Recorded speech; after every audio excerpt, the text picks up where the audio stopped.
ये कहानी शुरू होती है 1653 से, जहाँ पर हमें एक डाइन दिखाई जाती है और उसकी पालतू बिल्ली। ये डाइन एक राजा की बलि देने वाली है और वो इसकी तैयारी कर रही है। राजा गोरकन चिल्ला रहा है कि वो इस डाइन को छोड़ेगा नहीं, वो इसे मार देगा। लेकिन डाइन को इन सारी बातों से कोई फर्क नहीं पड़ता। वो अपना एक बोट निकालती है और उसके बाद वो उस बोट के अंदर से एक पेंडेंट निकालती है और उससे जादू करना शुरू करती है। लेकिन इससे पहले वो राजा को मार पाती, राजा के साथी वहां आ जाते हैं और सारी डाइनों को मार देते हैं। इससे पहले वो डाइन राजा को मार पाती, सब के सब उसे पकड़ लेते हैं। वो तो पकड़ी जाती, उसका क्या हुआ किसी को कुछ नहीं पता। लेकिन वो बोट अभी भी है। कई साल बीत जाते हैं, या मैं यूं कहूं कि 400-500 साल बीत जाते हैं और अब वो बोट एक म्यूजियम में है और उसी बोट को चुराने के लिए दो चोर वहां पर आए। किसी अनजान से शख्स ने इन दोनों चोरों को इस बोट को चुराने का कॉन्ट्रैक्ट दिया है। एक चोर उस बोट को चुराता है, लेकिन जैसे ही वो उस बोट पे हाथ रखता है उसे गुस्सा आने लगता है। वो अपने एक साथी को मार देता है और वहां से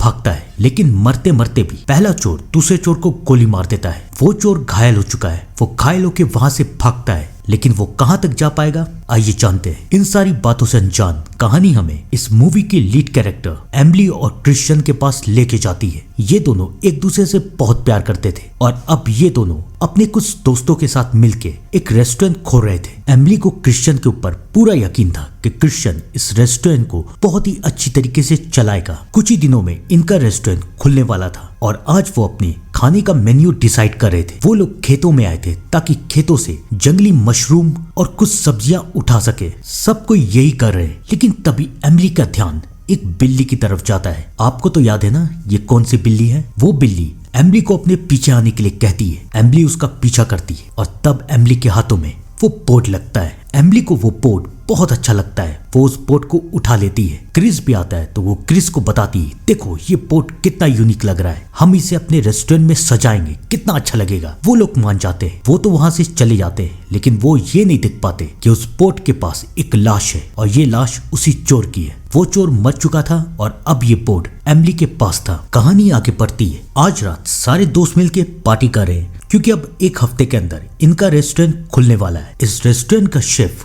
क्रिश्चियन, उसका दोस्त जैक और उसका दोस्त रिची होगा। सबको एंजॉय कर रहे हैं। लेकिन उसके बाद क्रिश्चियन और एमिली ये देखती है कि इस पार्टी में क्रिश्चियन की एक्स गर्लफ्रेंड ब्रोक भी आई है और उसे और किसी ने नहीं बल्कि रिची ने बुलाया है, क्योंकि रिची अब धीरे धीरे ब्रोक से प्यार करने लगा है और वो चाहता है कि ब्रोक उसकी गर्लफ्रेंड बने। क्रिश्चियन और एमिली को ये बात अजीब लगती है, लेकिन वो दोनों कर ही क्या सकते हैं। ब्रोक एक आर्कियोलॉजिस्ट थी, यानी कि उसे पुरानी चीजों के बारे में काफी ज्यादा नॉलेज थी। ब्रोक वहां आती है, क्रिश्चियन से मिलती है और शायद ब्रोक आज भी क्रिश्चियन से प्यार करती है। इसलिए वो उसे एमिली के बारे में ताने मारती है कि मैंने सुना है कि एमिली कई सालों तक रिहैब में थी, वो नशा छोड़ने की कोशिश कर रही थी। क्या अब भी वो नशा करती है या फिर नहीं? तुम्हें ऐसी लड़की के साथ नहीं रहना चाहिए। ब्रोक की ये बातें सुन के क्रिश्चियन को बहुत गुस्सा आ रहा है। वो कुछ भी कर सकता है, लेकिन एमिली बात को संभाल लेती है। वो ब्रोक से कहती है कि चलो मेरे साथ, मैं तुम्हें कुछ दिखाती हूँ। मुझे जंगल में एक पुरानी एंटीक चीज मिली है, तुम मुझे बताओ कि ये क्या है। और उसके बाद एमिली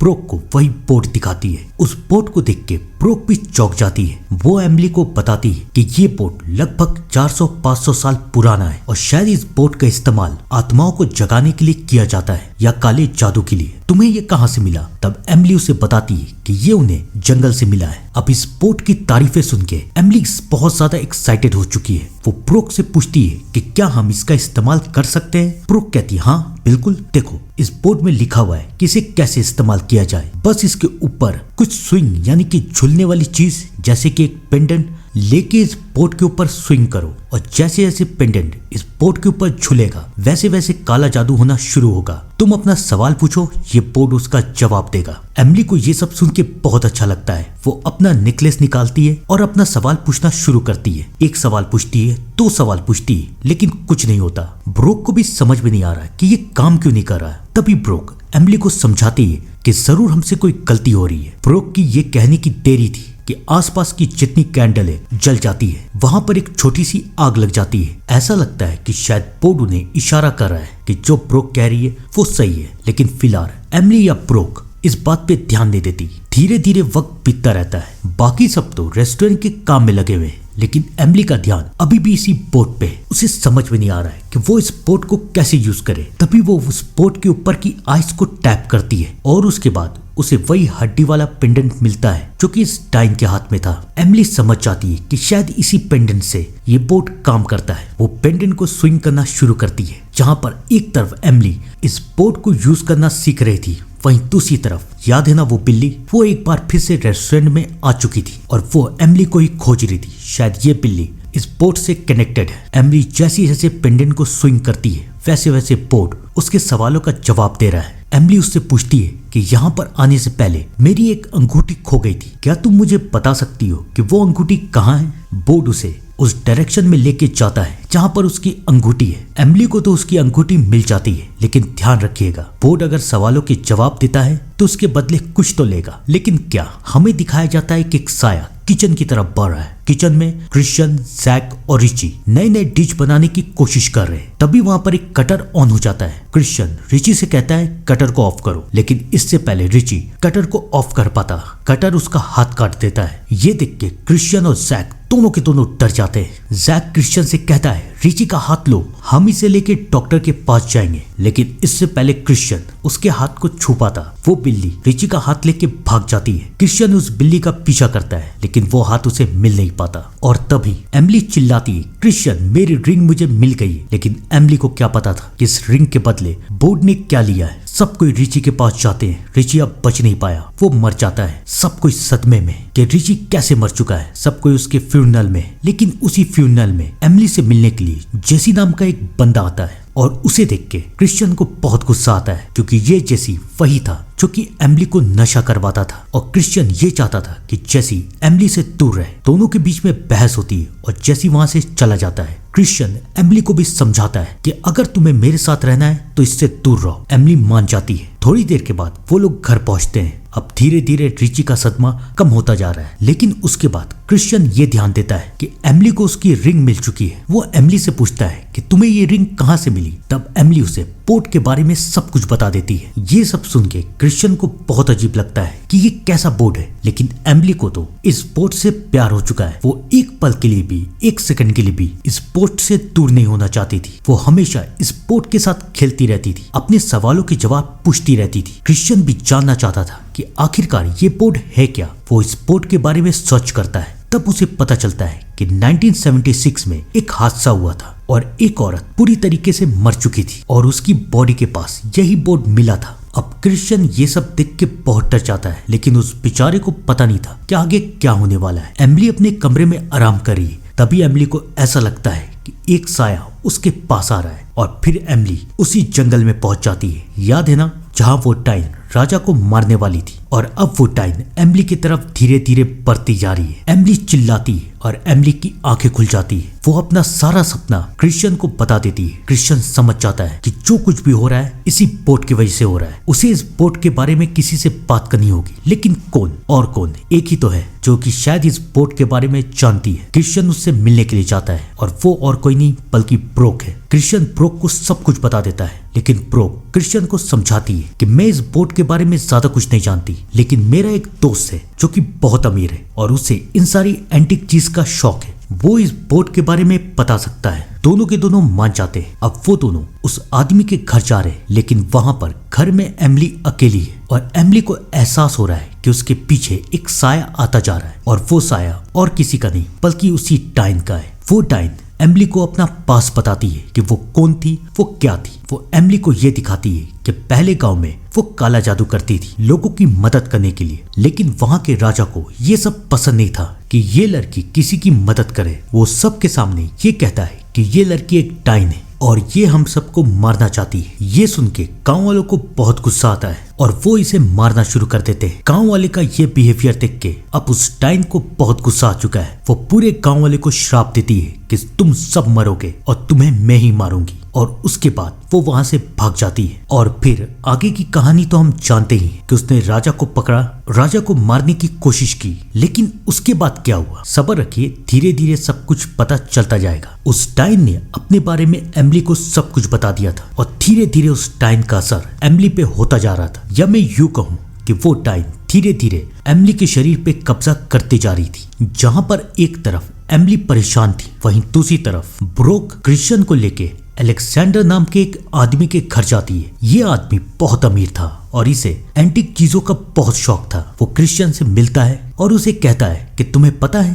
कि तुम्हारे पास जो बोर्ड है वो क्या है? मैं तुम्हें बताता हूँ। वो बोर्ड एक डाइन ने बनाया था काला जादू करने के लिए और अपने दुश्मनों को मारने के लिए। कहा यह जाता है कि इस बोर्ड के इस्तेमाल से इस डाइन ने एक पूरे गांव को खत्म कर दिया था। जब उसने इस बोर्ड से जादू किया तो गांव के सब लोग एक दूसरे के अंदर शैतानों को दिखने लगे और उसके बाद सब ने एक दूसरे को मार दिया। तो सोचो ये बोर्ड कितना खतरनाक है। तुम्हारी बीवी की भी जान खतरे में। क्रिश्चियन अलेक्जेंडर से पूछता है कि तुम्हें ये सब कैसे पता? तब अलेक्जेंडर क्रिश्चियन को बताता है कि जिस राजा ने उस डाइन को पकड़ा था वो और कोई नहीं बल्कि मेरा परदादा था, यानी कि राजा गोर्गन। मैं राजा गोर्गन का वंशज हूँ और इसलिए जो काम मेरे पूर्वज नहीं कर पाए उसे मैं करूंगा, इस बोर्ड को खत्म करने का काम। अब हमें जल्द से जल्द तुम्हारी बीवी से मिलना चाहिए। क्रिश्चियन उसकी बात मान जाता है। वो अलेक्जेंडर और ब्रोक को लेके अपने घर जाता है। एमिली की हालत बहुत खराब हो चुकी है। कोई भी एमिली को देख के ये कह सकता है कि उसके शरीर पे किसी साई ने अपना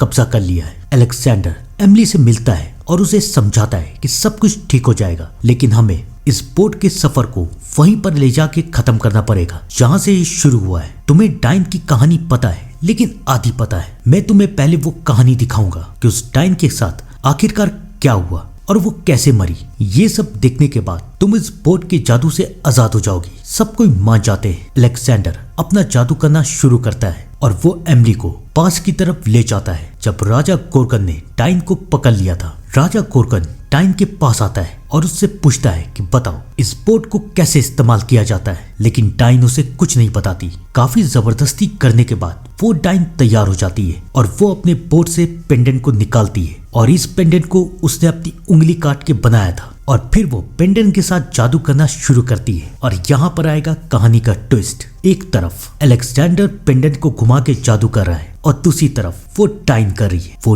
डाइन और एमिली दोनों चीखने लगती है और दोनों की दोनों बेहोश हो जाती है। जब एमिली की आंखें खुलती है तो एमिली अलेक्जेंडर को देख के मुस्कुरा रही है और अलेक्जेंडर भी समझ जाता है कि उसका काम हो चुका है। वो क्रिश्चियन को बताता है कि सब कुछ ठीक है, ये ठीक हो चुकी है और वो फिर एमिली से उस बोट को लेके चला जाता है। एमिली भी क्रिश्चियन को कहती है चलो ना हम लोग काम करते हैं, कल हमारे रेस्टोरेंट की ओपनिंग है, चलो हम लोग तैयारी करते हैं। क्रिश्चियन को भी ऐसे ही लगता है कि शायद एमिली ठीक हो चुकी है, लेकिन उसके बाद कहानी हमें पास की तरफ लेके जाती है। जेल में उस डाइन की भी आंख खुलती है और वो डाइन चिल्लाने लगती है मैं यहाँ कैसे आई, मैं यहाँ पर कैसे फंस गई। और ये डाइन और कोई नहीं बल्कि एमिली थी। उस डाइन और अलेक्जेंडर ने एमिली के शरीर में उस डाइन को और डाइन के शरीर में एमिली को डाल दिया था, यानी कि अब थोड़ी देर के बाद डाइन मरेगी और डाइन के साथ एमिली की आत्मा भी। और उस डाइन की आत्मा अब फ्यूचर में पहुंच चुकी थी एमिली के शरीर के अंदर। अलेक्जेंडर ने दोबारा उस डाइन को जिंदा कर दिया था, वो भी एमिली के शरीर के अंदर।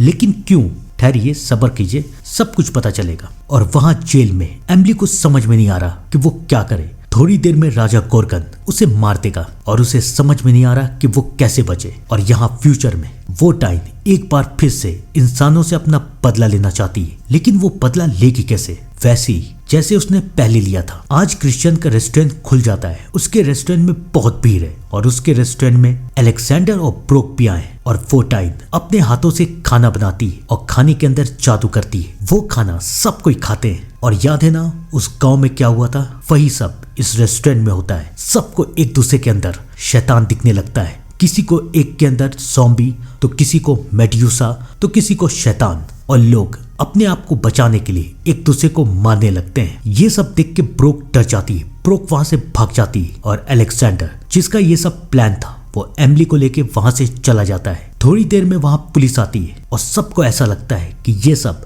क्रिश्चियन ने किया है। क्रिश्चियन पुलिस से बच के वहां से भागता है और ऐन मौके पे उसे ब्रोक मिल जाती है। अब ब्रोक और क्रिश्चियन को समझ में नहीं आ रहा कि वो लोग क्या करें, तो ब्रोक कहती है चलो अलेक्जेंडर के पास चलते हैं। क्रिश्चियन मान जाता है, लेकिन जैसे ही वो दोनों अलेक्जेंडर के घर पहुंचते हैं तो अलेक्जेंडर के सारे गार्ड क्रिश्चियन को पकड़ लेते हैं। क्रिश्चियन समझ जाता है कि ब्रोक भी इन सब के साथ मिली हुई है, लेकिन ये लोग ये सब क्यों कर रहे हैं। फाइनली क्रिश्चियन के सवालों का जवाब देने के लिए उसके सामने अलेक्जेंडर आता है। अलेक्जेंडर क्रिश्चियन को बताता है कि तुम्हें पता है मेरे पूर्वज यानी कि राजा कोरगन एक बहुत ही घटिया किस्म के इंसान थे। वो इस बोट की जादुई शक्ति का इस्तेमाल करना चाहते थे, लेकिन वो कर नहीं पाए, इसलिए उन्होंने उस डाइन को मार दिया। अपने खानदान की ये कहानी सुन के मैंने ये तय कर लिया था कि जो काम कोई नहीं कर पाया वो मैं करूंगा। मैं इस बोट की शक्तियों को हथियाऊंगा, इसलिए मैंने चोरों को म्यूजियम में भेजा। लेकिन किस्मत तो देखो, वो बोट उनके हाथों से निकल गया और वो पहुंचा एमिली के पास।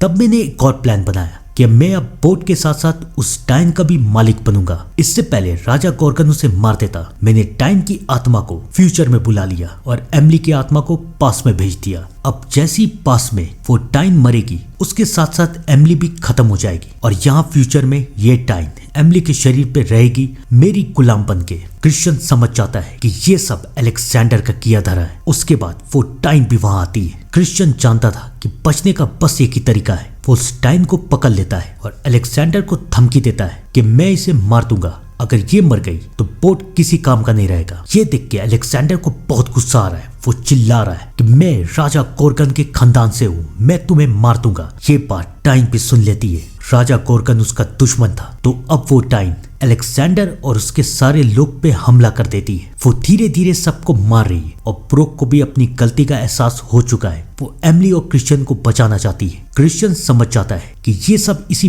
बोट के कारण हो रहा है। वो उस बोट को चला देता है और जैसे ही क्रिश्चियन ये करता है, एमिली की आत्मा एमिली के शरीर में और उस डाइन की आत्मा उस डाइन के शरीर में चली जाती है और पास में वो डाइन मर जाती है। लेकिन मरने से पहले वो अपने साथ साथ राजा कोरगन को भी मार देती है। और यहाँ फ्यूचर में अलेक्जेंडर अभी भी जिंदा है। वो उस बोट को जलने से बचा लेता है और वो क्रिश्चियन को गोली मार देता है। लेकिन इससे पहले वो कुछ और कर पाता। एमिली को अब होश आ चुका है और एमिली अलेक्जेंडर को मार देती है। सब कोई मर चुके हैं, यहाँ तक कि क्रिश्चियन भी। सिर्फ ब्रोक और एमिली बाकी है। थोड़ी देर में वहां पुलिस आ जाती है, सब कुछ चले जाते हैं और वो लोग अलेक्जेंडर की बॉडी को भी लेके जा रहे हैं। लेकिन अलेक्जेंडर अभी भी जिंदा है। आपको क्या लग रहा है कहानी खत्म? नहीं, पूछेंगे नहीं उस बोट का क्या हुआ, मैं बताता हूँ। ब्रोक उस बोट का सौदा करती है एक चर्च के साथ और चर्च वाले मान भी जाते हैं। वो ब्रोक को इस बोट के बदले सोना देते हैं और इसे लेके ब्रोक और एमिली इन सब से दूर चले जाते हैं। लेकिन जैसे ही पादरी